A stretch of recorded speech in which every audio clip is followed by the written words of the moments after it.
처음 만난 68세 남자와 재혼 후 첫날 밤, 그리고 그의 충격적 반전. 저는 한은숙입니다. 63세죠. 남편을 먼저 보내고 혼자 산 지도 벌써 3년이 흘렀습니다. 딸아이는 걱정이 많았어요. 엄마, 이렇게 혼자만 계시면 어떡해요? 건강도 나빠지고 우울해지실 텐데. 그래서 딸이 무작정 저를 끌고 간 곳이 바로 재혼 중매 행사였습니다. 처음엔 정말 어이가 없었어요. 이 나이에 무슨 재혼이냐고 했죠. 하지만 딸의 간절한 눈빛을 보니 거절할 수가 없더라고요. 한 번만요, 엄마. 그냥 사람들이라도 만나보세요. 딸의 말에 떠밀려 그 자리에 앉아 있게 되었습니다. 그런데 그 행사장에서 한 남자를 만났어요. 박준호라는 분이었습니다. 68세, 전직 경찰관이라고 하더군요. 지금은 방범 설치 일을 한다고 했어요. 첫인상은 무뚝뚝해 보였습니다. 말수도 별로 없고요. 다른 사람들은 자기 자랑을 하느라 바쁜데 준호 씨는 조용히 앉아서 저를 바라보고 있었어요. 그러다가 갑자기 한마디 하더군요. 혼자 사는 게 제일 무섭죠. 순간 가슴이 뜨끔했습니다. 정말 그랬거든요. 무서운 줄도 모르고 살았네요. 제가 그렇게 답했어요. 준호 씨가 조용히 웃으며 말했습니다. 아, 그럼 용감한 분이시네요. 전 매일 무서워요. 혼자 집에 들어가는 게 말이죠. 그 말에 왜 그렇게 마음이 울렸는지 모르겠어요. 3년 동안 혼자 버텨왔지만 사실 저도 무서웠거든요. 밤마다 이상한 소리가 들릴 때마다 문고리가 돌아가는 소리에도 깜짝깜짝 놀라곤 했으니까요. 그럼 같이 무서워할까요? 준호 씨가 갑자기 그런 말을 했어요. 농담인 줄 알았는데 표정이 진지하더라고요. 진짜로요? 제가 되물었죠. 네, 진짜로요. 혼자보다는 둘이 나으니까요. 그렇게 우리는 그날 바로 재혼 서류를 작성했습니다. 주변 사람들이 미쳤다고 했어요. 하루 만에 재혼을 결정하다니요. 딸도 깜짝 놀랐습니다. 엄마, 너무 성급한 거 아니에요? 하지만 저는 이상하게 확신이 들었어요. 준호 씨 집으로 가는 길에 마음이 콩닥콩닥 뛰었습니다. 이런 기분이 언제 이후였나 싶더라고요. 20대에 첫 결혼할 때도 이렇게 설레지는 않았던 것 같아요. 나이가 들어서 그런지 모든 감정이 더 선명하게 느껴졌습니다. 집에 도착하니 준호 씨가 촛불을 켜놓고 있었어요. 전기가 나갔나요? 물어보니 아니요. 그냥 분위기 내려고요라고 하더군요. 정말 로맨틱한 사람이었어요. 이 나이에 이런 대우를 받을 줄 몰랐습니다. 저녁을 먹고 나서 서로 어색하게 앉아 있었어요. 뭔가 할 말을 찾으려고 애쓰는데 입이 안 떨어지더라고요. 그때 준호 씨가 제 손을 살며시 잡았습니다. 무섭지 않으세요? 아니요, 지금은 안 무서워요. 그 순간 깨달았어요. 아, 나도 아직 여자구나. 남편이 세상을 떠난 후로 그냥 엄마로, 할머니로만 살아왔는데 오늘 밤만큼은 한 사람의 여자로 느껴졌습니다. 손이 닿는 순간 전기가 통하는 것 같았어요. 이제 무서울 일 없겠네요. 준호 씨가 웃으며 말했어요. 저도 웃었습니다. 정말 그럴 것 같았거든요. 하지만 그때는 몰랐어요. 앞으로 더 무서운 일들이 기다리고 있다는 걸 말이죠. 새벽에 눈을 떴습니다. 옆에서 준호 씨가 조용히 숨을 쉬고 있었어요. 아직도 꿈 같았습니다. 어제 하루 만에 재혼을 하고 이렇게 한 집에서 잠을 자고 있다니요. 시계를 보니 오전 6시였어요. 아직 일어나기엔 이른 시간이었죠. 준호 씨가 깨지 않게 조심조심 일어나 화장실에 다녀왔습니다. 돌아오는 길에 부엌에서 물소리가 들렸어요. 벌써 일어나셨나 싶어 가보니 준호 씨가 뭔가를 급하게 숨기고 있었습니다. 손에 들고 있던 작은 약통을 재빨리 서랍 안으로 밀어 넣더라고요. 일찍 일어나셨네요. 제가 말했어요. 준호 씨가 깜짝 놀란 표정을 지으며 돌아봤습니다. 아, 네. 습관이에요. 경찰할 때부터 일찍 일어나는 게 몸에 배어서요. 그런데 표정이 어색했어요. 뭔가 들킨 사람 같은 느낌이었죠. 약 드세요? 궁금해서 물어봤습니다. 아, 그냥 비타민이에요. 나이가 들어서 몸 관리 차원에서요. 준호 씨가 웃으며 대답했어요. 하지만 왜 그렇게 급하게 숨겼을까요? 비타민이라면 숨길 이유가 없는데 말이에요. 아침 식사를 준비하면서도 계속 그 생각이 났습니다. 혹시 무슨 큰 병이 있는 건 아닐까요? 아니면 정신과 약물 같은 걸까요? 온갖 상상이 머릿속을 스쳐갔어요. 하루 만에 결혼한 사이니까 서로에 대해 모르는 게 너무 많았습니다. 커피 드릴까요? 제가 물었어요. 고맙습니다. 설탕은 안 넣어주세요. 준호 씨가 신문을 보며 답했습니다. 그런데 신문을 보는 모습이 너무 자연스러웠어요. 마치 몇 년째 이 집에서 살고 있는 사람처럼요. 문득 이상한 생각이 들었습니다. 어제 처음 이 집에 왔는데 준호 씨가 모든 걸 너무 잘 알고 있다는 거예요. 화장실 위치도, 찬장에 뭐가 있는지도, 심지어 촛불이 어디 있는지까지 말이에요. 어떻게 이렇게 자연스럽게 행동할 수 있는 걸까요?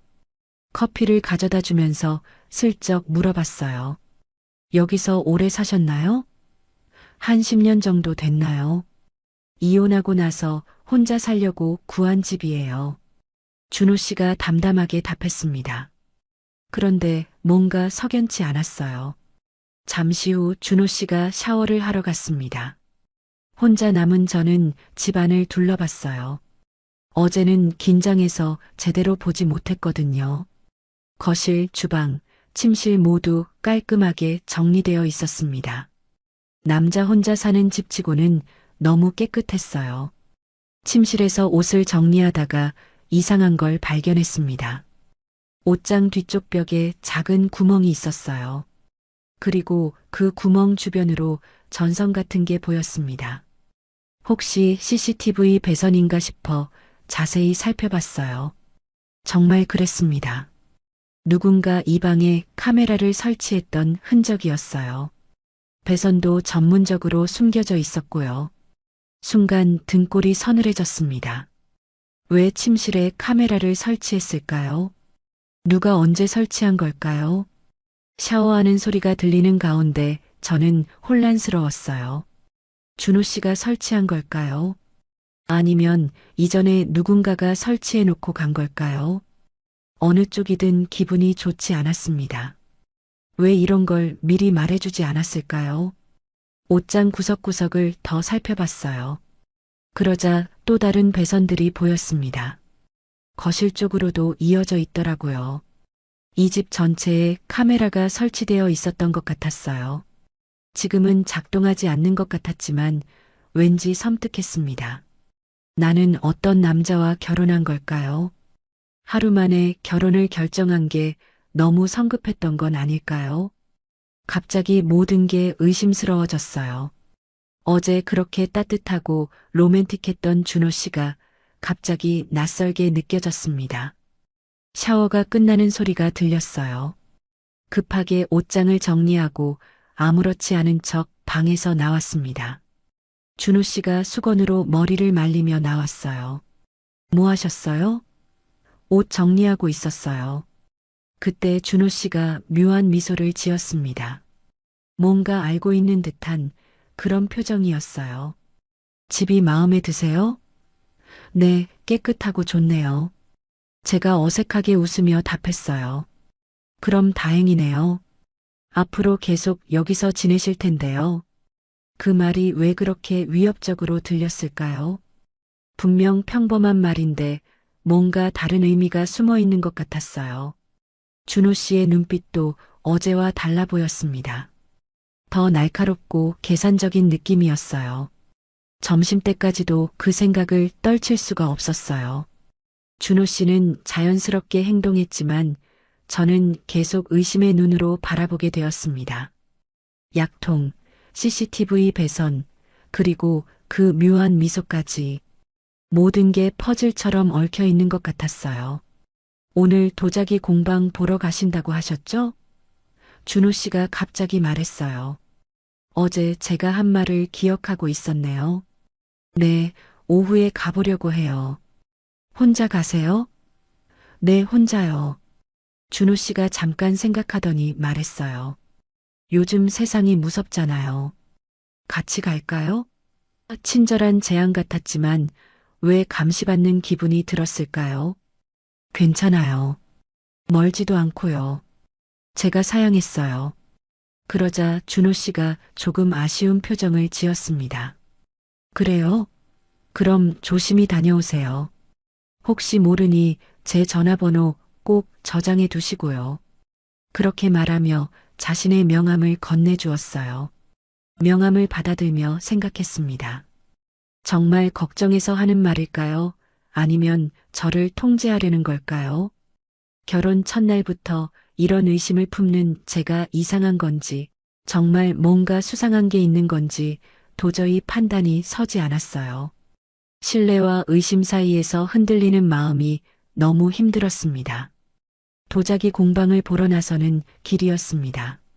아침부터 발견한 이상한 일들 때문에 마음이 무겁긴 했지만 그래도 새로운 시작에 대한 설렘이 있었어요.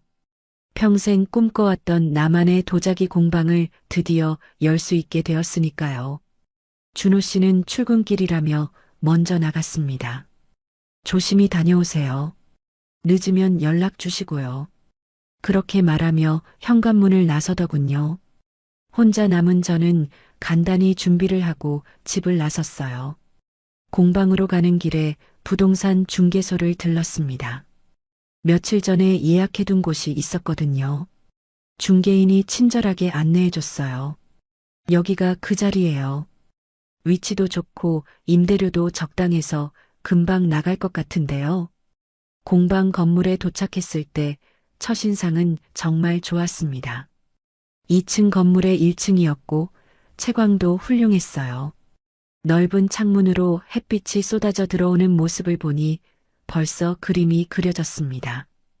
여기서 흙을 만지고 도자기를 빚는 모습 말이에요. 어떠세요? 마음에 드시죠? 중개인이 물었어요. 네, 정말 좋네요. 계약하겠습니다. 망설일 이유가 없었어요. 조건도 좋았고 위치도 제가 원하던 곳이었거든요. 계약서를 작성하고 나서 혼자 공방을 둘러봤습니다. 어디에 물레를 놓을지, 작품을 진열할 공간은 어떻게 꾸밀지 머릿속으로 계획을 세우고 있었어요. 정말 행복한 시간이었습니다. 그런데 나올 때 이상한 걸 발견했어요. 현관 문고리에 긴 머리카락 한 가닥이 걸려 있었습니다. 제 머리카락이 아니었어요. 색깔도 다르고 길이도 훨씬 길었거든요. 갈색 머리카락이었는데 웨이브가 있었어요. 처음엔 이전 세입자가 남기고 간 거라고 생각했어요. 그런데 중개인 말로는 한 달째 비어있던 곳이라고 했거든요. 그럼 언제 생긴 머리카락일까요? 바람에 날아온 거라고 생각하려 했지만 문고리에 이렇게 정교하게 걸려 있는 게 자연스럽지 않았어요. 머리카락을 떼어내고 공방 주변을 한 바퀴 돌아봤습니다. 뒤편에 작은 창문이 하나 있었어요. 그 창문 아래쪽을 보는데 심장이 멎을 뻔했습니다. 작은 쪽지가 하나 붙어 있었거든요. 예쁘네요. 딱 그 세 글자만 적혀 있었어요. 예쁜 글씨체로요. 그런데 왜 그렇게 소름이 돋았을까요? 분명 칭찬하는 말인데 뭔가 기분 나쁜 느낌이 들었어요. 마치 누군가 저를 몰래 지켜보고 있다가 남긴 메시지 같았습니다. 손이 덜덜 떨렸어요. 주변을 둘러봤지만 아무도 없었습니다. 그런데 누군가의 시선이 느껴지는 것 같았어요. 어디선가 저를 보고 있는 것 같은 그런 기분이었죠. 등골이 서늘해졌습니다. 쪽지를 떼어내려다가 말았어요. 혹시 지문이나 다른 단서가 있을 수도 있잖아요. 대신 핸드폰으로 사진을 찍었습니다. 그리고 급하게 그 자리를 벗어났어요. 더 이상 그곳에 있고 싶지 않았거든요. 집으로 가는 길 내내 뒤를 돌아봤습니다. 정말 누군가 따라오는 건 아닌지 확인하려고요. 다행히 수상한 사람은 보이지 않았어요. 하지만 계속 불안했습니다. 혹시 지금도 어디선가 저를 보고 있는 건 아닐까요? 버스를 타고 집에 오는 동안에도 마음이 편치 않았어요. 창밖을 보면서도 계속 주변을 살폈습니다. 혹시 이상한 사람이 있는지, 저를 유심히 보는 사람은 없는지 말이에요. 모든 사람이 의심스러워 보였어요. 집에 도착해서도 한참을 현관 앞에 서 있었어요. 들어가기가 무서웠거든요. 혹시 집에도 누군가 들어와 있는 건 아닐까 하는 생각이 들었습니다. 용기를 내서 문을 열고 들어갔어요. 다행히 집은 그대로였습니다. 아무도 없었고 이상한 흔적도 없었어요. 그제서야 조금 안심이 되었습니다. 소파에 털썩 앉아서 오늘 있었던 일을 정리해 봤어요. 머리카락과 쪽지. 우연의 일치일까요? 아니면 정말 누군가 저를 지켜보고 있는 걸까요? 만약 후자라면 정말 무서운 일이었어요. 왜 저를 지켜보는 거죠? 무엇을 원하는 걸까요? 핸드폰에 저장된 사진을 다시 봤습니다. 예쁘네요 라는 글씨가 더욱 섬뜩하게 느껴졌어요. 분명 칭찬이지만 왜 이렇게 위협적으로 보이는 걸까요? 마치 지켜보고 있다는 경고 같았습니다. 그때 현관문이 열리는 소리가 들렸어요. 준호 씨가 돌아온 것 같았습니다. 다녀왔습니다. 어서 오세요. 일찍 오셨네요. 준호 씨 목소리를 들으니 조금 안심이 되었어요. 공방은 어떠셨어요? 준호 씨가 관심 있게 물었습니다. 계약했어요. 그런데 망설여졌어요. 오늘 있었던 일을 말해야 할까요? 혹시 너무 예민하게 반응하는 건 아닐까요? 그런데 뭐죠? 준호 씨가 제 표정을 보더니 진지해졌어요. 이상한 일이 있었어요. 그렇게 말하며 핸드폰 사진을 보여줬습니다. 머리카락 사진과 쪽지 사진을요. 준호 씨 얼굴이 순간 굳어졌습니다. 사진을 자세히 들여다보더니 심각한 표정을 지었어요. 이게 언제 생긴 거예요? 오늘 공방에서 나올 때 발견했어요. 분명 들어갈 때는 없었는데요. 혹시 주변에 수상한 사람 본 적 있어요? 준호 씨가 걱정스럽게 물었습니다. 아니요, 아무도 못 봤어요. 그런데 계속 누군가 보고 있는 느낌이 들었어요. 그럼 정말 위험할 수도 있겠네요. 준호 씨가 일어나서 창문들을 확인하기 시작했어요. 커튼도 모두 쳐주고 문단속도 다시 확인했습니다. 그 모습을 보니 정말 심각한 상황인 것 같았어요. 그렇게 위험한 건가요?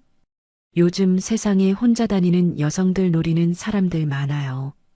특히 나이 드신 분들은 더 조심해야 해요. 준호 씨가 걱정스럽게 말했습니다.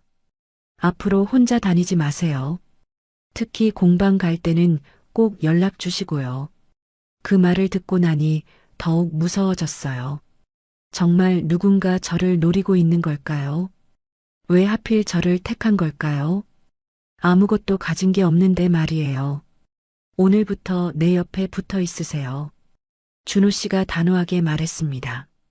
어디 가든 같이 가고 혼자 남겨두지 않을게요. 안전이 최우선이니까요. 그 말을 듣고 조금 안심이 되었어요. 하지만 한편으로는 찜찜한 기분도 들었습니다. 어제까지만 해도 모르는 사이였는데 벌써 이렇게 의존하게 되다니요. 준호 씨가 정말 저를 보호하려는 건지 아니면 다른 목적이 있는 건지 아직도 확신이 서지 않았어요. 그날 밤 잠자리에 들면서도 계속 생각났습니다. 창밖에서 누군가 지켜보고 있는 건 아닐까요? 작은 소리에도 깜짝깜짝 놀라게 되었어요. 준호 씨 옆에 있으니 안전하긴 했지만 여전히 불안했습니다. 정말 누군가 우리를 지켜보고 있는 걸까요? 그리고 그 사람은 대체 뭘 원하는 걸까요? 며칠이 지나고 조금씩 일상에 적응해 가고 있었습니다. 준호 씨가 약속대로 어디를 가든 함께 다녀주니까 그 무서운 일은 더 이상 생기지 않았어요. 공방 준비도 순조롭게 진행되고 있었고요. 오늘은 준호 씨와 함께 동네 카페에 들렀습니다. 공방에 필요한 장비들을 주문하고 나서 잠깐 쉬어가기로 했거든요. 커피 한 잔 마시며 앞으로의 계획을 이야기하고 있었어요. 도자기 클래스는 언제부터 시작하실 거예요? 준호 씨가 관심 있게 물었습니다. 다음 달부터 시작하려고 해요. 아직 준비할 게 많지만 설레네요. 정말 그랬어요. 평생 꿈꿔왔던 일을 드디어 시작할 수 있게 되었으니까요. 그런데 갑자기 카페 입구에서 날카로운 시선이 느껴졌습니다. 고개를 돌려보니 한 여자가 저희를 노려보고 있었어요. 50대 후반 정도로 보이는 여성이었는데 표정이 심상치 않았습니다. 그 여자가 우리 테이블로 걸어오기 시작했어요. 준호 씨 얼굴이 순간 굳어지는 게 보였습니다. 미라야. 준호 씨가 작은 목소리로 중얼거렸어요. 아, 이 여자가 준호 씨의 전 부인인가 보군요. 어머, 이게 누구야? 박준호 씨잖아요. 그 여자, 미라 씨가 냉소적인 미소를 지으며 말했어요. 목소리에 독이 섞여 있었습니다. 그리고 이분이 그 유명한 새 부인이시고요. 준호 씨가 불편한 듯 일어서려 했어요. 미라 씨, 우리 가봐야. 잠깐만요. 인사도 안 하고 가시게요? 새 부인분께 축하 인사라도 드려야죠. 미라 씨가 제 앞에 와서 서더군요. 안녕하세요. 윤미라예요. 준호 씨 전 부인이죠. 그렇게 말하며 손을 내밀었어요. 어쩔 수 없이 악수를 했는데 손에 힘이 들어가 있었습니다. 마치 저를 경고하는 것 같았어요. 빚더미에 눌린 남자랑 결혼 축하해요? 미라 씨가 갑자기 그런 말을 했습니다. 순간 머리가 하얘졌어요. 빚이라고요? 준호 씨에게 빚이 있다는 걸까요? 처음 듣는 이야기였어요. 준호 씨가 급하게 끼어들었어요. 미라야, 그만해. 이미 끝난 일이잖아. 끝난 일이라고요? 당신이 제게 진 빚은 어떻고요? 그것도 끝난 일인가요? 미라 씨 목소리가 점점 커졌어요. 주변 사람들이 쳐다보기 시작했습니다. 정말 창피했어요. 여기서 이러지 맙시다. 나가서 이야기해요. 준호 씨가 미라 씨 팔을 잡으려 했어요. 손대지 마세요. 이제 남이잖아요. 부인분, 혹시 모르실 수도 있으니 알려드릴게요. 미라 씨가 저를 똑바로 보며 말했어요. 이 남자 집에 담보대출이 얼마나 있는지 아세요? 카드빚은 또 얼마나 되는지요? 제 얼굴이 빨갛게 달아올랐습니다. 다른 손님들이 모두 저희를 보고 있었어요. 수군거리는 소리도 들렸습니다. 저기 새로 온 사람 아니야? 맞아. 하루 만에 결혼했다는 그 사람. 당신이 알 필요 없는 일이야. 준호 씨가 화가 난 듯 말했어요. 없을까요? 전 부인으로서 새 부인분께 알려드려야 할 의무가 있다고 생각하는데요. 미라 씨가 비웃으며 답했어요. 은숙 씨, 이 남자가 얼마나 무책임한지 아세요? 빚만 잔뜩 지어놓고 이혼했어요. 그리고 지금 또 당신을 속이고 있는 거죠. 미라 씨 말이 칼날처럼 날카로웠어요. 저는 아무 말도 할 수 없었습니다. 너무 갑작스럽고 충격적인 일이었거든요. 준호 씨에게 그런 문제가 있다는 걸 전혀 몰랐어요. 하루 만에 결혼하면서 서로에 대해 제대로 알지도 못했던 거죠. 가자. 더 이상 들을 필요 없어. 준호 씨가 제 손을 잡았어요. 하지만 저는 그 손을 뿌리쳤습니다. 잠깐만요. 이게 사실인가요? 준호 씨를 똑바로 보며 물었어요. 준호 씨가 말을 못하고 있었어요. 그 침묵이 답이었습니다. 정말 빚이 있다는 게 사실이었나 봐요. 그럼 저는 정말 속은 건가요? 가슴이 답답해졌어요. 보세요. 할 말이 없잖아요. 미라 씨가 승리한 듯 웃었어요. 은숙 씨, 늦지 않았어요. 지금이라도 정신 차리세요. 이 남자한테 속으면 안 돼요. 그때 뒤에서 수군거리는 소리가 들렸어요. 역시 돈 보고 한 거 아니야?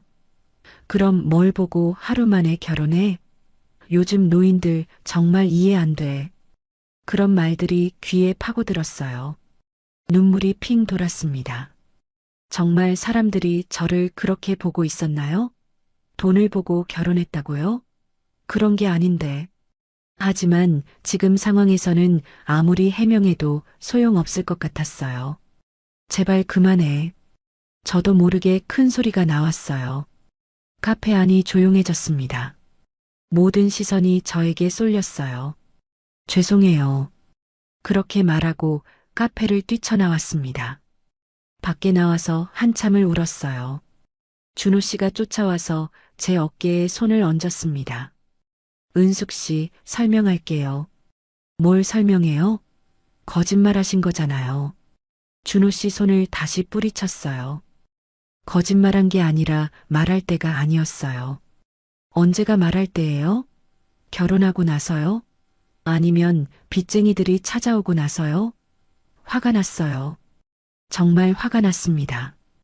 경찰이라면서 부정사건에 연루되어서 변호사비가 많이 들어갔어요.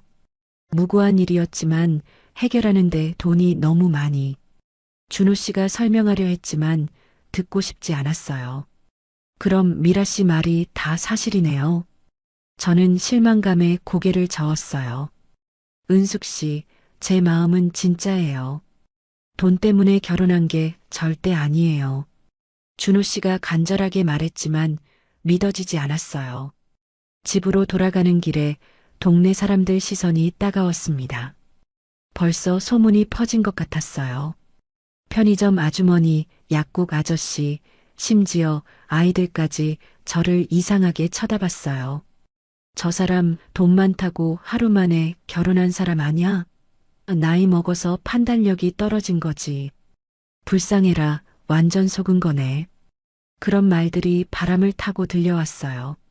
집에 들어가서 거울을 봤습니다. 빨갛게 부은 눈, 초췌한 얼굴. 이게 재혼한 지 일주일도 안 된 신부의 모습인가요? 너무 초라했어요. 내가 또 잘못 선택한 걸까요?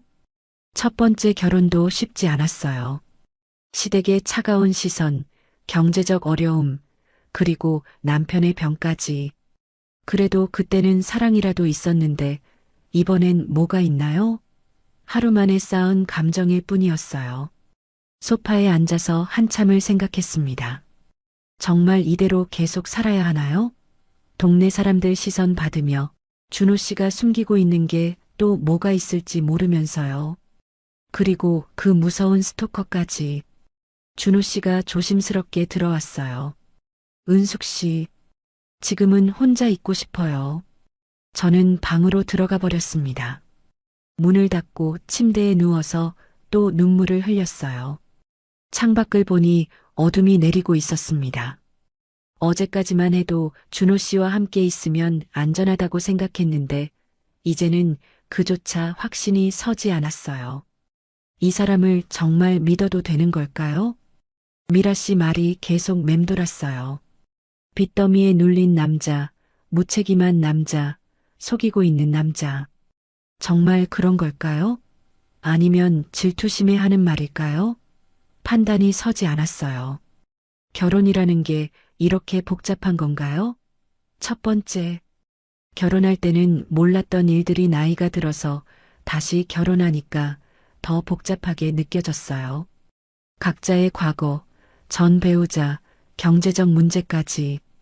그날 밤 잠을 이루지 못했습니다. 내가 또 잘못 선택한 걸까 하는 생각만 계속 들었어요. 미라 씨와의 만남 이후 며칠 동안 준호 씨와 저 사이에는 어색한 기류가 흘렀습니다. 저는 여전히 상처받은 마음을 추스르지 못하고 있었고 준호 씨는 어떻게 해야 할지 몰라 하는 것 같았어요. 그러던 어느 날 아침 준호 씨가 조심스럽게 말을 꺼냈습니다. 은숙 씨, 오늘 시장이라도 같이 갈까요? 집에만 있으시면 답답하실 것 같아서요. 솔직히 나가고 싶지 않았어요. 동네 사람들 시선이 부담스러웠거든요. 괜찮아요. 집에 있을게요. 제가 거절하자 준호 씨가 아쉬운 표정을 지었어요. 혼자 계시면 안 돼요. 그 일도 있었고, 제가 지켜드려야죠. 그렇게 말하는 준호 씨 목소리에는 진정성이 느껴졌어요. 결국 함께 나가기로 했습니다. 준비를 하면서도 마음이 무겁긴 했지만 계속 집에만 있을 수는 없잖아요.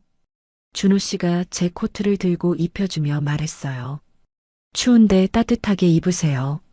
시장으로 가는 길에 준호 씨는 제 한쪽 팔을 자연스럽게 끼고 걸었습니다. 처음엔 어색했지만 점점 안정감이 들었어요. 사람들이 쳐다봐도 준호 씨가 옆에 있으니 덜 부담스러웠습니다. 뭐 사실 거 있어요? 준호 씨가 물었어요. 도자기 수업에 쓸 앞치마 좀 사려고 했어요. 그럼 천 파는 곳으로 가볼까요? 제가 알고 있는 곳이 있어요. 시장에 도착하니 사람들이 북적거렸어요.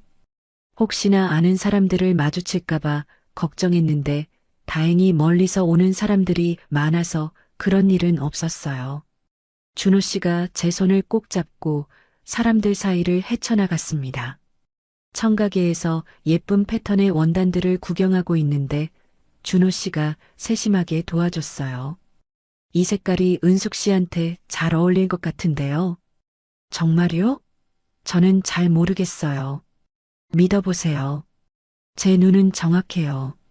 그렇게 말하며 미소 짓는 준호 씨를 보니 가슴이 따뜻해졌어요. 며칠 전 미라 씨와의 일로 상처받았던 마음이 조금씩 녹는 기분이었습니다. 이 사람의 진심을 믿어봐도 될까요? 사과 좀 사갈까요? 집에 과일이 없더라고요. 준호 씨가 과일 가게를 가리키며 말했어요. 사과를 고르는 준호 씨 모습이 정말 자연스러웠어요.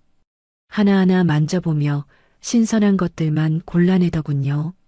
와, 이거 정말 달콤하겠다. 가게 아주머니가 준호 씨가 고른 사과를 보며 감탄했어요. 신랑이 고르는 눈이 좋네요. 그 말에 제 얼굴이 빨개졌어요. 아직도 신랑이라는 말이 어색했거든요. 점심때가 되자 준호 씨가 작은 식당을 찾았어요. 여기 음식이 맛있어요. 한번 드셔보세요. 정갈하게 차려진 백반상을 보니 정말 맛있어 보였어요. 준호 씨가 제 앞에 반찬들을 정성스럽게 놓아주었습니다. 입맛 없으실 텐데 억지로라도 드세요. 준호 씨가 걱정스럽게 말했어요. 정말 며칠 동안 제대로 못 먹었거든요. 마음이 복잡하면 음식이 넘어가지 않더라고요. 고마워요. 챙겨주셔서요. 식사를 하면서 준호 씨와 이런저런 이야기를 나눴어요. 동네 이야기, 날씨 이야기, 도자기 이야기까지 편안한 대화였어요. 이런 평범한 일상이 이렇게 소중할 줄 몰랐습니다. 은숙 씨, 미라 일로 많이 상처받으셨죠? 준호 씨가 조심스럽게 물었어요. 상처받긴 했지만 이해해요. 갑자기 나타난 저 때문에 불편하셨을 거예요. 아니에요. 미라가 잘못한 거예요. 그래도 제가 미리 말씀드렸어야 했는데 죄송해요. 준호 씨가 고개를 숙였어요. 진심으로 미안해하는 것 같았어요. 이제라도 알았으니까 됐어요. 앞으로는 서로 솔직하게 이야기해요. 집으로 돌아오는 길에 준호 씨가 갑자기 멈춰 섰어요. 뭔가 이상해요. 주변을 살피더니 제 손을 꼭 잡았습니다. 빨리 가요. 무슨 일인지 몰랐지만 준호 씨 표정이 심각해서 따라갔어요.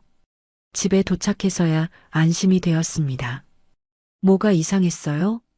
그냥 누군가 따라오는 것 같았어요. 착각일 수도 있지만요. 또 그 일인가요? 정말 누군가 저희를 지켜보고 있는 걸까요? 저녁 준비를 하면서도 준호 씨는 계속 창밖을 확인했어요. 정말 불안한 것 같았습니다. 제가 도울까요? 아니에요. 앉아 계세요. 제가 할게요. 준호 씨가 익숙하게 요리를 시작했어요. 요리하는 준호 씨를 지켜보는데 뭔가 이상한 게 보였어요. 셔츠 소매를 걷어올린 팔에 깊은 상처 자국이 있었습니다. 그리고 셔츠 틈새로 가슴 부분에도 큰 흉터가 보였어요. 준호 씨, 그 상처는 뭐예요? 궁금해서 물어봤어요. 준호 씨가 순간 움찔하더니 소매를 내려서 상처를 가렸습니다. 아, 이거요? 경찰일 때 좀. 말을 흐리며 대충 넘어가려 했어요. 많이 다치셨나 봐요. 깊어 보이는데요. 직업이 직업이니까요. 위험한 일도 많았고요. 더 자세히 말하고 싶어 하지 않는 것 같았어요. 뭔가 아픈 기억이 있는 것 같았습니다. 저녁을 먹으면서도 계속 그 상처가 신경 쓰였어요. 얼마나 위험한 일을 겪었길래 그런 흉터가 생겼을까요? 그리고 왜 자세히 말하기 싫어하는 걸까요? 또 숨기는 게 있는 건 아닐까요? 은숙 씨, 뭔가 걱정이 있어 보여요. 준호 씨가 제 표정을 살피며 말했어요. 아니에요. 그냥 준호 씨가 어떤 일을 겪으셨을까 궁금해서요. 별거 아니에요. 다 지나간 일이고요. 그렇게 말하는 준호 씨 눈에 슬픔이 스쳐갔어요. 분명 힘든 일이 있었을 거예요. 하지만 왜 말하지 않으려 하는 걸까요? 저를 걱정시키지 않으려는 건지 아니면 정말 말하기 싫은 일인지 모르겠었어요. 식사 후 함께 설거지를 하면서 준호 씨가 제 어깨에 손을 올렸어요. 오늘 즐거우셨어요? 네, 오랜만에 기분이 좋았어요. 정말 그랬어요. 며칠 만에 웃을 수 있었거든요. 앞으로 자주 나가요. 집에만 있으면 답답하잖아요. 근데 사람들 시선이 신경 쓰지 마세요. 시간이 지나면 다들 잊을 거예요. 준호 씨가 위로해줬지만 아직은 부담스러웠어요. 밤이 되어 잠자리에 들 준비를 하는데 준호 씨가 셔츠를 갈아입는 모습을 봤어요. 등에도 큰 흉터가 있었습니다. 정말 많이 다쳤구나 싶었어요. 얼마나 아팠을까요? 준호 씨, 네, 아파요? 갑자기 그런 말이 나왔어요. 준호 씨가 놀란 표정으로 저를 봤습니다. 왜 갑자기 상처가 많아서 지금도 아프실 것 같아서요. 준호 씨가 조용히 미소를 지었어요. 괜찮아요. 이제는 아프지 않아요. 하지만 그 미소 뒤에 숨겨진 아픔이 느껴졌어요. 이 사람도 많은 상처를 안고 살아가고 있구나 싶었습니다. 침대에 누워서 오늘 하루를 되돌아봤어요. 처음엔 나가기 싫었는데 준호 씨와 함께 시간을 보내니 마음이 많이 편해졌어요. 이 사람의 세심함과 따뜻함을 다시 느낄 수 있었고요. 하지만 한편으로는 여전히 불안했어요. 흉터의 정체, 말하지 않으려는 과거, 그리고 계속 느껴지는 누군가의 시선까지 모든 게 수수께끼 같았어요. 준호 씨를 사랑하는 걸까요? 아직은 확신할 수 없었어요. 설렘과 불안이 동시에 존재하는 이상한 감정이었습니다. 하지만 적어도 오늘만큼은 행복했어요. 이런 평범한 일상이 계속되었으면 좋겠다고 생각했습니다. 평범한 목요일 아침이었습니다. 준호 씨가 평소처럼 일찍 일어나서 아침 준비를 하고 있었어요. 커피 내리는 소리, 신문 넘기는 소리까지 모든 게 평상시와 똑같았습니다. 오늘도 공방에 가시죠? 네, 장비들이 도착했다고 해서 확인하러 가야 해요. 그런데 갑자기 핸드폰이 울렸어요. 이른 시간인데 누구일까 싶어서 준호 씨 표정을 봤는데 순간 굳어지더군요. 지금요? 알겠습니다. 바로 가겠습니다. 단답형 대답만 하며 서둘러 전화를 끊었어요. 은숙 씨, 급한 일이 생겨서 먼저 나가봐야겠어요. 준호 씨가 이미 옷을 갈아입으며 말했어요. 평소에는 여유롭게 준비하는데 오늘은 뭔가 달랐습니다. 무슨 일이에요? 일 관련된 거예요. 늦어도 저녁에는 돌아올게요. 그럼 공방은 혼자 가야 하나요? 오늘은 집에 계세요. 내일 같이 가요. 준호 씨가 급하게 옷을 챙기며 말했어요. 뭔가 평소와 달랐어요. 이렇게 서두르는 모습을 본 적이 없었거든요. 정말 괜찮은 거죠? 한 번 더 확인했지만 준호 씨는 이미 현관으로 향하고 있었어요. 걱정 마세요. 금방 돌아올게요. 그렇게 말하고는 급하게 나가버렸습니다. 혼자 남은 집은 갑자기 적막해졌어요. 시간이 지나도 준호 씨에게서 연락이 오지 않았어요. 평소에는 자주 안부를 물어보는 분인데 이상했습니다. 오후 2시쯤 되어서 전화를 걸어봤어요. 현재 서비스 지역을 벗어나 있습니다. 안내 멘트만 나왔어요. 서비스 지역을 벗어났다고요? 어디를 간 걸까요? 1시간 후에 다시 전화해봤지만 똑같은 멘트만 나왔습니다. 점점 불안해지기 시작했어요. 혹시 무슨 사고가 난 건 아닐까요? 저녁 시간이 되어도 소식이 없었어요. 준비해놓은 저녁을 혼자 먹으려니 입맛이 없었습니다. 밤 9시, 10시가 지나도 연락이 없었어요. 이제 정말 걱정이 되기 시작했습니다. 그날 밤은 잠을 이루지 못했습니다. 새벽까지 뒤척이다가 겨우 잠들었어요. 다음 날 아침 눈을 떠도 준호 씨는 없었어요. 침대 한쪽이 그대로 비어있는 모습을 보니 현실감이 들었습니다. 전화를 다시 걸어봤지만 여전히 서비스 지역 밖이라고 나왔어요. 공방이라도 가봐야겠다는 생각이 들었어요. 준호 씨가 혼자 가지 말라고 했지만 이런 상황에서는 어쩔 수 없잖아요. 혹시 공방에 연락이 와 있을 수도 있고요. 공방에 도착해서 열쇠로 문을 열어보는데 뭔가 이상했어요. 들어가자마자 입이 떡 벌어졌어요. 어제 정리해놓은 물건들이 엉망으로 흩어져 있었거든요. 도자기 물레 주변에 놓아둔 박스들이 모두 뒤집어져 있었고 벽에 걸어둔 앞치마들도 바닥에 떨어져 있었어요. 분명 깔끔하게 정리하고 나왔는데 누군가 이곳을 뒤진 게 틀림없었습니다. 더 자세히 살펴보니 침입의 흔적이 뚜렷했어요. 제가 정리해 놓은 서랍들이 모두 열려 있고 안에 있던 서류들까지 바닥에 흩어져 있었습니다. 그런데 이상한 건 물건을 훔쳐간 것 같지는 않았어요. 뭔가를 찾았던 것 같았습니다. 뒤쪽 창문을 확인해 보니 더욱 충격적이었어요.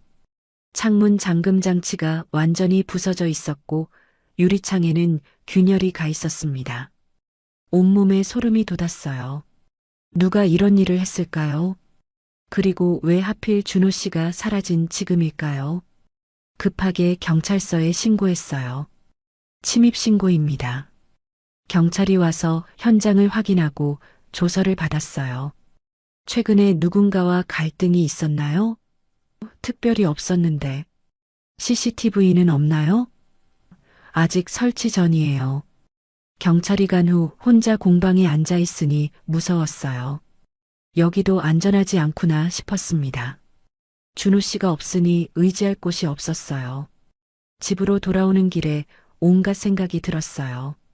준호 씨 실종과 공방 침입이 같은 시기에 일어난 게 우연일까요? 혹시 준호 씨가 무슨 위험한 일에 연루된 건 아닐까요? 미라 씨 말이 자꾸 생각났어요.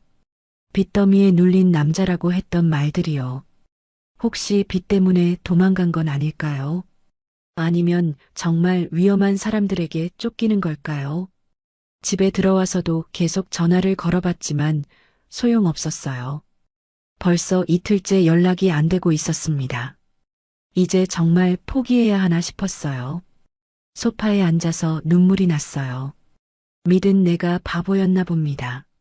하루 만에 결혼한 것부터가 말이 안 되는 일이었는데 왜 그렇게 쉽게 믿었을까요? 첫 번째 남편을 잃었을 때도 힘들었지만 이번엔 다른 의미로 힘들었어요. 배신감이 컸어요. 사랑한다고 했잖아요.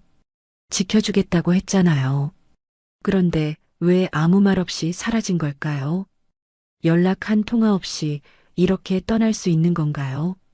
밤이 되어도 돌아오지 않았어요. 이제 셋째 날이 되는 거였습니다. 빈집에 혼자 있으니 모든 소리가 무섭게 들렸어요. 바람 소리, 계단 소리, 문 열리는 소리까지. 창문마다 커튼을 쳐놓고 문단속도 여러 번 확인했어요. 하지만 안전하다는 느낌이 들지 않았습니다. 준호 씨가 없으니 누가 저를 지켜줄까요? 그때 정말 깨달았어요. 제가 준호 씨에게 얼마나 의존하고 있었는지 말이에요. 겨우 몇 주 사이에 이렇게 의존하게 된 제 자신이 한심하게 느껴졌어요. 핸드폰을 보며 또 전화를 걸어봤어요. 혹시나 하는 마음으로요. 하지만 역시나 서비스 지역을 벗어나 있습니다라는 차갑고 기계적인 목소리만 들렸습니다.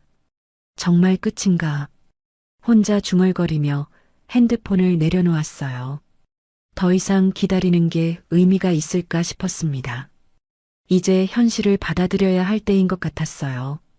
첫 번째 남편을 떠나보낼 때는 죽음이라는 어쩔 수 없는 이별이었어요. 하지만 이번엔 선택에 의한 이별 같았습니다. 그래서 더 아팠어요. 내가 부족해서 떠난 건가 하는 생각까지 들었거든요. 혼자 남은 집에서 앞으로 어떻게 살아야 할지 막막했습니다. 넷째 날 아침 더 이상 기다릴 수도 없어서 이혼 서류를 준비하려고 했어요. 어차피 끝난 관계라면 정리해야겠다 싶었거든요. 그런데 바로 그때 전화벨이 울렸습니다. 모르는 번호였어요. 요즘 같은 때에 누가 전화할까 싶어서 받지 않으려다가 혹시나 하는 마음에 받았어요. 여보세요? 박준호 환자 보호자이신가요? 순간 온몸이 얼어붙었습니다. 네, 맞는데요. 목소리가 떨렸어요. 남편분이 응급실에 계십니다. 빨리 오세요. 응급실이라고요? 머리가 하얘졌어요. 무슨 일이에요? 자세한 건 오셔서 설명드릴게요. 서울대병원 응급실입니다. 전화를 끊고 급하게 옷을 챙겼어요. 손이 너무 떨려서 단추를 제대로 끼우지도 못했습니다. 지난 며칠 동안 원망했던 마음이 순식간에 걱정으로 바뀌었어요. 죽으면 안 돼, 죽으면 안 돼. 택시를 타고 병원으로 향하는 길이 너무 길게 느껴졌어요. 준호 씨가 어떤 상태인지, 얼마나 다쳤는지 아무것도 모르니까 온갖 상상이 머릿속을 스쳐갔습니다. 혹시 사고라도 난 건가요? 병원에 도착해서 응급실로 뛰어갔어요. 박준호 환자 보호자인데요. 잠시만 기다리세요. 간호사가 의사를 불러왔어요. 의사 선생님 표정이 심각했습니다. 준호 씨가 어떻게 된 건가요? 일단 생명에는 지장이 없습니다. 하지만 흉부 타박상이 심하고 기존에 앓고 계신 병 때문에 상태가 좋지 않아요. 기존에 앓고 있던 병이라고요? 처음 듣는 말이었어요. 무슨 병이에요? 심장질환과 폐암 말입니다. 보호자분이 모르시나요? 순간 다리에 힘이 빠졌어요. 심장질환에 폐암이라니요. 언제부터 앓고 있었던 거죠? 왜 말하지 않았을까요? 언제부터 앓고 계신 거예요? 의무 기록을 보니 1년 전부터 치료받고 계시네요. 항암 치료도 받으시고요. 1년 전부터라고요?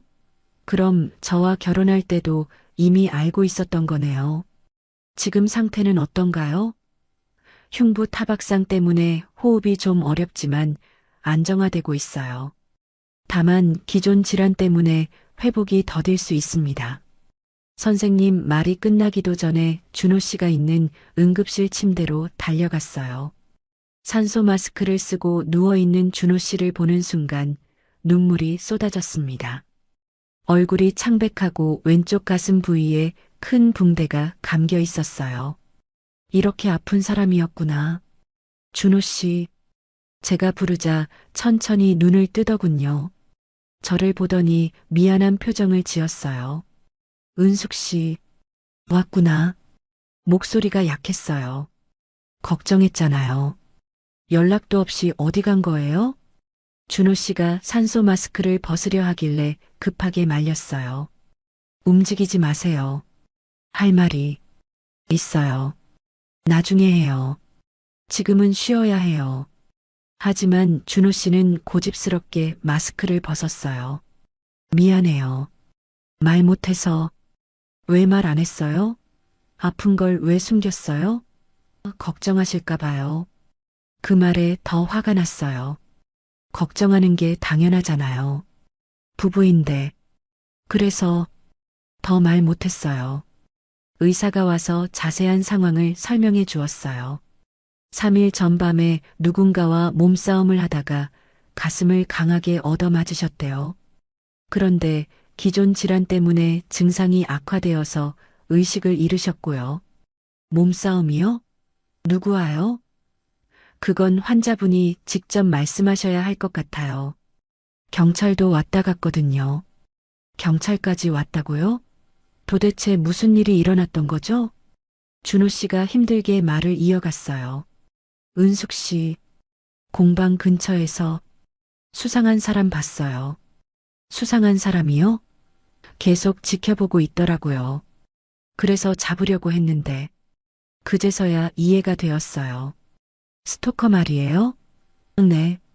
은숙 씨를 노리고 있었어요. 며칠 동안 미행하고 있더라고요.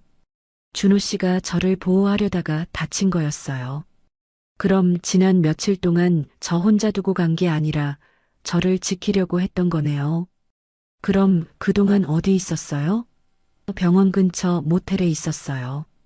의식 잃었다가 깨어나니 여기 있더라고요. 왜 연락 안 했어요? 핸드폰도 부서지고 은숙 씨한테 걱정 끼치기 싫어서요.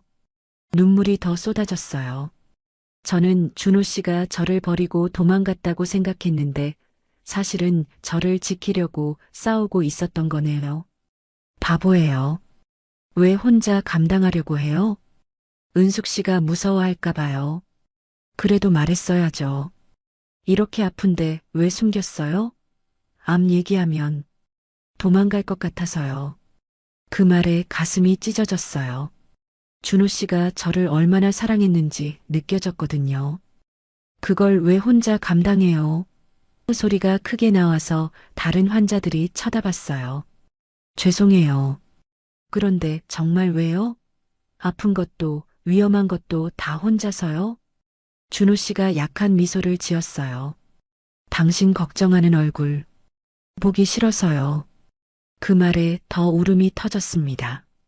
이 사람은 마지막까지 저를 걱정하고 있었구나. 집에 약통 숨긴 것도 그래서예요? 네. 항암제였어요. 들키면 안 될 것 같아서. 그럼 CCTV는요? 은숙 씨 보호하려고 설치했던 거예요. 혼자 살 때 위험할까봐. 모든 퍼즐이 맞춰지기 시작했어요. 준호 씨가 의심스러웠던 모든 행동들이 사실은 저를 보호하려는 마음에서 나온 거였네요. 제가 얼마나 큰 오해를 했는지 깨달았어요. 미라 씨가 말한 빚은 뭐예요? 병원비예요. 치료비가 많이 들어서 집에 담보대출도 받고 그럼 저 때문에 결혼한 게 아니라 아니에요. 진짜 사랑해서예요. 그렇게 말하는 준호 씨 눈에 눈물이 고여 있었어요. 은숙 씨만큼은 행복하게 해주고 싶었는데 바보예요. 진작 말했으면 같이 이겨낼 수 있었는데 이제 알았으니까 괜찮죠? 준호 씨가 제 손을 잡았어요. 차가운 손이었지만 따뜻하게 느껴졌어요. 네, 이제 알았어요. 그런데 앞으로는 절대 숨기지 마세요. 의사가 다시 와서 말했어요. 일단 일주일 정도 입원하셔야 할 것 같아요. 흉부 상처도 있고 기존 질환 관리도 필요하고요. 알겠습니다. 잘 부탁드려요. 병실로 옮겨진 준호 씨 곁에 앉아 있으면서 지난 며칠을 생각해 봤어요. 얼마나 힘들었을까요?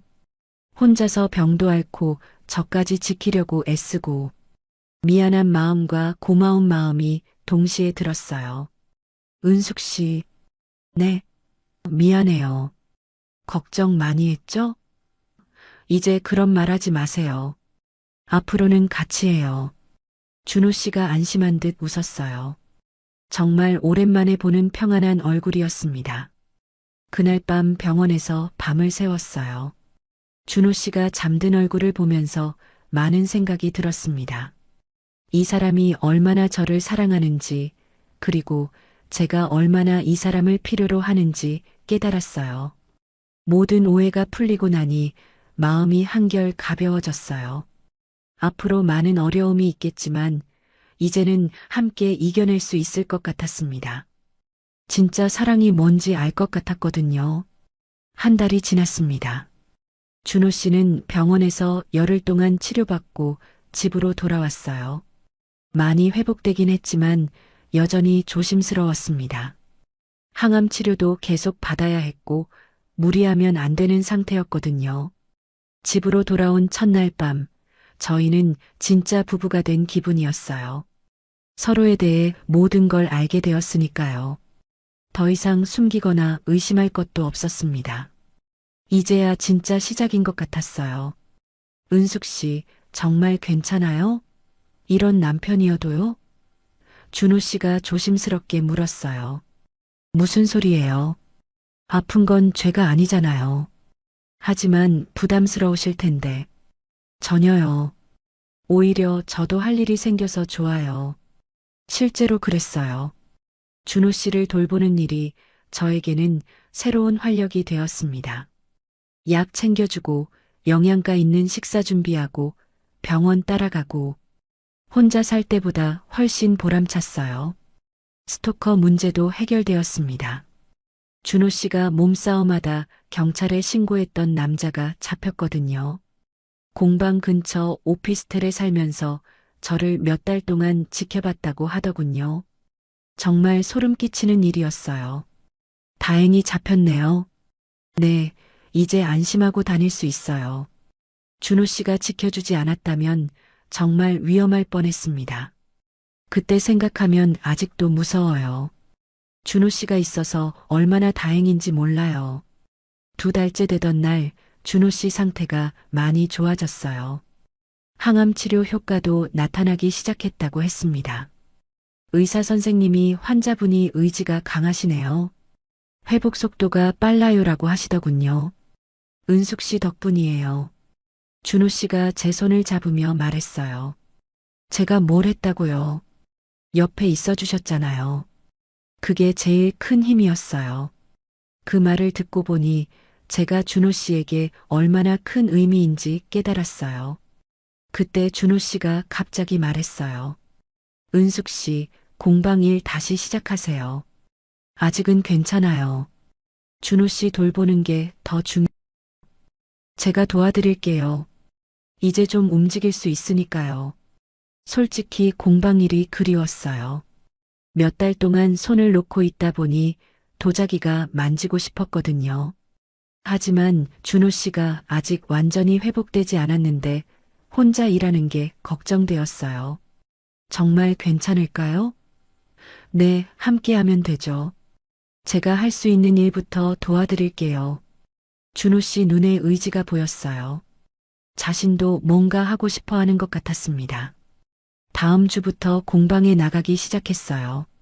준호 씨가 함께 가서 간단한 정리나 손님 응대를 도와주었습니다. 체력적으로 무리가 되지 않는 선에서요. 함께 일하니까 더 즐거웠어요. 은숙 씨, 정말 솜씨가 좋으시네요. 도자기 수업을 듣는 할머니가 감탄하시더군요. 고맙습니다. 평생 해보고 싶었던 일이거든요. 보기만 해도 행복해 보이세요. 정말 그랬어요. 흙을 만지고 모양을 빚는 동안에는 모든 걱정이 사라졌습니다. 준호 씨도 제가 일하는 모습을 보며 흐뭇해했어요. 은숙 씨가 제일 예쁠 때가 일할 때예요. 어느 날 수업이 끝나고 준호 씨가 말했어요. 바다 보러 갈까요? 갑작스러운 제안이었지만 좋았어요. 요즘 계속 실내에만 있었으니까 바깥 공기를 쐬는 것도 좋겠다 싶었거든요. 차로 1시간 정도 가서 해변가에 도착했어요. 11월이라 쌀쌀했지만 바다 내음이 상쾌했습니다. 사람들도 별로 없어서 조용했고요. 준호 씨와 함께 벤치에 앉았어요. 오랜만에 바다 보니까 좋네요. 네, 마음이 시원해져요. 파도 소리를 들으며 가만히 앉아 있으니 평온했습니다. 지난 몇 달 동안 정말 많은 일이 있었는데 이제는 모든 게 정리된 기분이었어요. 은숙 씨, 네. 준호 씨가 저를 보며 진지한 표정을 지었어요. 처음 만났을 때로 돌아가고 싶어요. 왜요? 지금이 좋은데요. 그때는 서로에 대해 제대로 몰랐잖아요. 준호 씨 말이 맞았어요. 하루 만에 결혼했을 때는 서로가 어떤 사람인지 제대로 알지 못했습니다. 그래서 오해도 생기고 힘들었던 거죠. 지금은 모든 걸 알고 있으니까 완전히 다르죠. 이제 제대로 시작해요. 첫날은 이미 지나갔지만 준호 씨가 제 손을 잡으며 말했어요. 그 손이 따뜻했어요. 병원에서 만졌을 때보다 훨씬 따뜻하고 힘이 있었습니다. 네. 우리 첫 인생이 시작되는 거죠. 제가 그렇게 답했어요. 정말 그런 기분이었어요. 60대의 새로운 인생을 시작하는 거죠. 늦었지만 더 깊고 진실한 사랑으로요. 은숙 씨, 사랑해요. 준호 씨가 바다를 보며 말했어요. 저도 사랑해요. 첫 번째로 하는 진짜 고백이었습니다. 처음 만났을 때는 설렘이었다면 이제는 깊은 사랑이었어요. 바닷바람이 불어와서 제 머리를 흩날렸어요. 준호 씨가 다정하게 정리해 주었습니다. 추우시죠?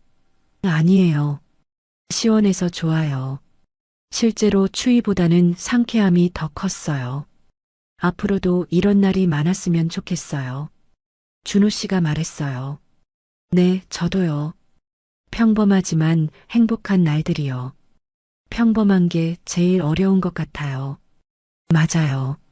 특별할 게 없어도 함께 있으면 특별해지죠. 해가 지기 시작했어요. 바다 위로 떨어지는 석양이 정말 아름다웠습니다. 준호 씨와 함께 보니까 더 감동적이었어요. 우와, 정말 예쁘다. 은숙 씨가 더 예쁘죠. 또 그런 말씀하시네. 부끄러워서 웃었어요. 이 나이에 이런 말을 들을 줄 몰랐거든요. 진심이에요. 요즘 더 예뻐지신 것 같아요. 나이가 들어가는데 무슨. 나이는 숫자일 뿐이에요. 정말 그랬어요. 준호 씨와 함께 있으면 나이가 중요하지 않다는 걸 느꼈습니다. 서로를 이해하고 아끼는 마음이 더 중요하죠. 젊을 때 못 느꼈던 깊은 사랑을 지금 느끼고 있었어요. 병이 나아도 오래 함께 있을 수 있을까요? 준호 씨가 불안한 듯 물었어요. 당연하죠. 끝까지 함께 해야죠.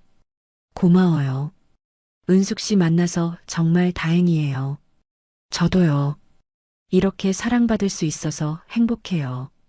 돌아오는 길에 준호 씨가 말했어요. 공방 간판 새로 만들까요? 왜요? 둘이서 하는 거니까 새로 시작하는 의미로요. 좋은 생각이었어요. 정말 새로운 시작이니까요. 뭐라고 쓸까요? 은숙 준호 도자기 공방 어때요? 좋아요. 우리 이름이 들어가니까 더 의미가 있네요. 함께 만들어가는 공간이라는 느낌이 들어서 좋았어요. 집에 돌아와서 저녁을 준비했어요. 준호 씨가 상 차는 걸 도와주었습니다. 이제는 자연스럽게 함께하는 일상이 되었어요. 서로의 움직임에 맞춰 움직이는 게 편했습니다. 오늘 정말 좋았어요. 식사하며 준호 씨가 말했어요. 저도요. 오랜만에 마음이 시원했어요. 앞으로 자주 나가요. 건강할 때 여행도 가고. 좋아요. 가고 싶은 곳이 많아요. 그날 밤 잠자리에 들면서 행복했어요. 지난 몇 달 동안의 힘들었던 시간들이 다 의미가 있었구나 싶었습니다. 그 과정을 통해 서로를 더 깊이 알게 되었고 진짜 사랑을 찾았으니까요. 이제는 확신할 수 있어요. 준호 씨와 저는 운명이었다는 걸. 힘든 시간도 함께 이겨냈으니까 앞으로도 무엇이든 해낼 수 있을 것 같습니다. 새로운 인생의 첫 페이지가 시작되었어요. 되었어요. 되었어요. 되었어요.